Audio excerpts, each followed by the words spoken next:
là, tout le monde devons savoir que nous sommes dans un combat. Aussi longtemps que vous avez le sud de vie, vous êtes sur la terre, vous serez combattus toujours. Et Satan ne va pas nous laisser tranquilles. Même étant à la maison, le fait que vous vous êtes déplacé, vous êtes venu ici, Satan vous a subi. Même Satan, il est dans l'église. Est-ce que dans l'église de Jésus-Christ, c'est madame? Est-ce que Satan n'était pas dans l'église de Jésus-Christ? Au temps de Jésus, est-ce que Judas n'était pas là?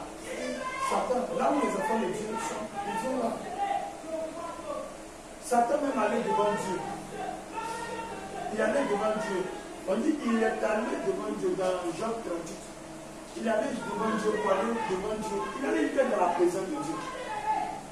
C'est pas là où les enfants de Dieu sont rassemblés que Satan ne peut pas venir. Donc quand Satan, nous sommes rassemblés, nous devons identifier les petits cas du diable. Vous avez compris, non? Faisons très attention quand nous sommes dans la présence de Dieu. Parce que nous sommes dans le sacré. Que le Seigneur nous guérisse. Alors ce matin, je vais parler un peu d'un petit message que je vais intituler l'adoption des fils dignes. Je vais parler de l'adoption des fils dignes. Amen. L'adoption des fils dignes. L'adoption des fils dignes. Le thème de mon message, c'est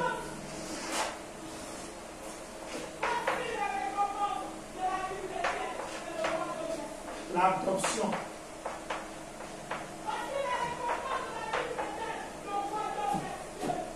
des fils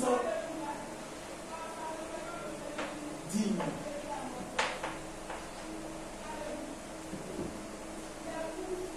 Ça, c'est le sujet. Amen. Ah, c'est le thème. Le sujet, c'est écoutez-le.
Étant malade, vous devez repartir étant guéri. Parce que ce sont ceux qui sont malades qui vont à l'hôpital. Alors, nous sommes à l'hôpital de Dieu. La seule chose qui peut guérir votre corps, qui peut guérir votre âme, qui peut guérir votre esprit, je pense que c'est la parole de Dieu. Il n'y a pas même notre remède. Il n'y a pas une autre solution en dehors de la parole de Dieu. Les gens peuvent vous promettre des choses pour vous guérir, mais ça c'est éphémère. Quand on dit que vous pouvez aller voir un médecin, il peut vous soigner aujourd'hui. Demain, vous allez retomber malade. Aujourd'hui, vous pouvez aller à l'hôpital, vous pouvez recevoir les soins du médecin, et puis demain, vous tombez encore malade. Mais il y a un autre soin encore que le Seigneur vous donne. Vous êtes totalement guéri. La guérison de votre âme. Que le Seigneur vous bénisse. Alors, ce matin, je vais parler un peu sur l'adoption des fils dignes. Quand on parle de l'adoption, quand on parle de l'adoption, adoption, ça veut dire placement aussi. L'adoption, Fabien dit que on adopte quelqu'un qui est né de la famille. Oui. On adopte, Dieu adopte ceux qui sont dans son royaume. Tu peux prendre un enfant qui n'est pas ton enfant, mais tu peux l'adopter dans ta maison libre, madame. Quelqu'un qui n'est pas de ton enfant, tu peux le prendre et puis l'adopter dans ta maison. Mais en réalité, cet enfant n'a pas, normalement, il n'a pas certains privilèges que ceux qui sont nés dans ta maison. Oui. Mais quand quelqu'un est né dans une famille, quand tu es né dans une famille, amen, que le Seigneur bénisse. Amen. vois, non? L'adoption.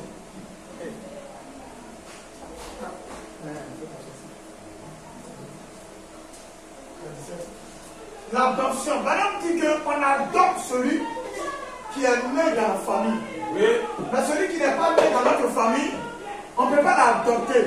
Dans notre famille, la famille dont il parle, c'est une famille qui est spirituelle. Oui. Vous voyez, non? C'est une famille qui est spirituelle. Donc, si tu n'es pas né dans notre famille, une famille là, est-ce qu'une famille là, on ne peut pas s'élever comme ça dans une famille. Il faut naître dans la famille d'abord. Oui. C'est la peine qu'elle ne s'est pas levée comme ça pour venir comme ça. C'est parce qu'elle est née dans la famille. Oui. Tu vois, non? Donc, nous aussi, nous appartenons à une famille qui est spirituelle. Dans la famille qui est spirituelle, nous sommes nés dans la famille. Nous ne sommes pas venus dans la famille de Dieu, mais nous sommes nés dans la famille de Dieu. Que le Seigneur nous bénisse. Amen. On ne va pas durer. On va prendre Éphésiens 1. Éphésiens 1. On va se tenir sous debout. Parce que quand nous avons été à l'école, quand on veut saluer le drapeau ivoirien, je vois les élèves qui se tiennent debout. Vous saluez un drapeau éphémère. Oui. Un drapeau qui va passer un jour. Oui. Tu vois les corps habillés aussi. Souvent, il arrive parfois que les corps habillés aussi saluent les drapeaux. Oui. Le drapeau ivoirien. Les corps habillés se tiennent debout. Même quand bien qu'à la tienne va en train de passer. Le président va en train de passer, tu vois les corps habillés sont comme ça.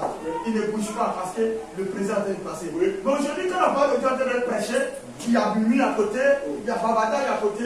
On préfère donner le respect à un homme que de donner le respect à Dieu. Frère, une de ces choses nous allons payer. Quel est le respect? Qu'est-ce que nous donnons à Dieu? Que le Seigneur nous bénisse. Allons-y. Éphésiens 1, verset 3, 5. Verset 3, verset 5.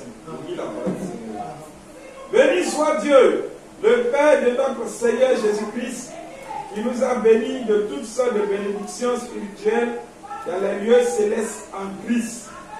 En lui, Dieu nous a élus avant la fondation du monde, pour que nous soyons saints et irrépréhensibles devant lui, nous ayant prédestinés dans son amour à être ses enfants d'adoption par Jésus-Christ, selon le bon plaisir de sa volonté. Béni sois-tu, Dieu de gloire, béni soit le Dieu des esprits. Ce matin, je prends autorité contre tout esprit d'acabonnage. Je me tiens dans ton sang et je lance défi à l'enfer. Je menace toute maladie au milieu de nous. Je prie que celui qui est fatigué reçoive la consolation. Au nom de Jésus-Christ. Amen. Veuillez vous asseoir dans la présence de Dieu.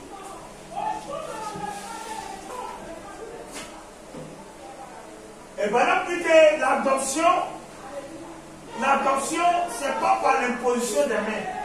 Ce n'est pas le fait que le pasteur va prier pour toi que tu vas rentrer dans la famille de Dieu. Ici, c'est la famille de Dieu. Ce n'est pas le fait que tu vas faire les jeûnes et prières que vous allez entrer dans cette famille. Mais cette famille-là, il faut naître dans cette famille. Et quand vous naissez dans la famille, ça c'est la première étape. Mais il y a des étapes. Jusqu'à l'adoption. L'adoption, c'est le fait que Dieu vous donne une autorité. Le père, quand vous êtes dans une famille, quand le père veut vous adopter, Dieu veut vous donner une autorité un peu qui est supérieure à la position que vous occupez. Parce que quand vous naissez dans la famille, vous avez un peu une autorité élément. Vous avez des privilèges. Mais quand le Seigneur veut vous confier certaines choses, certaines tâches, il vous adopte. Et quand il vous adopte, il vous donne une autorité. Alors là maintenant, ce n'est plus vous maintenant, le Père maintenant, vous n'avez plus besoin d'aller consulter votre papa pour faire quoi que ce soit. Parce que vous êtes adopté. Aujourd'hui, vous pouvez même vous lever, aller dans la banque de votre papa et puis retirer de l'argent. Vous n'avez pas besoin de le consulter. Parce que vous avez été adopté. Vous avez que le Seigneur est béni, ma soeur. Vous voyez? Parce que quand vous êtes adopté, vous n'avez plus besoin de consulter votre papa pour aller dans sa banque, pour aller prendre lui son argent. Vous n'avez pas besoin de son autorité, son avis. Vous vous levez un bon matin, vous partez dans la banque de votre papa, et puis vous retirez de l'argent. l'argent. Parce que en ce moment, quand vous êtes adopté, votre signature et la signature de votre papa, c'est la même chose. Vous pouvez mettre votre signature sur le chèque et puis retirer de l'argent. Parce que là, vous êtes adopté, vous avez reçu une autorité. Voilà l'adoption. Mais il y a les étapes pour être adopté. Nous allons toucher un peu les différentes étapes pour être adopté. Que le Seigneur nous bénisse. On ne doit pas, soeur, on ne doit pas. Ne laisse pas Satan souffler sur toi le sommeil. Tout ce qui va vouloir t'empêcher de pouvoir écouter la parole de Dieu, il faut savoir que c'est le diable. Il faut savoir que c'est le passé. Le monde dans lequel, madame, si tu as joué ta vie, le monde dans lequel le monde c'est un monde des esprits. Yes. Le monde n'est pas seul, madame. Satan va se déplacer.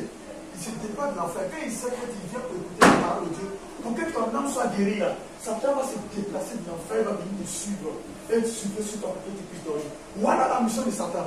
Dieu a sa mission, Satan aussi a sa mission. Mais ça nous de faire de violence sur nous à résister, à combattre le sommeil. Oui.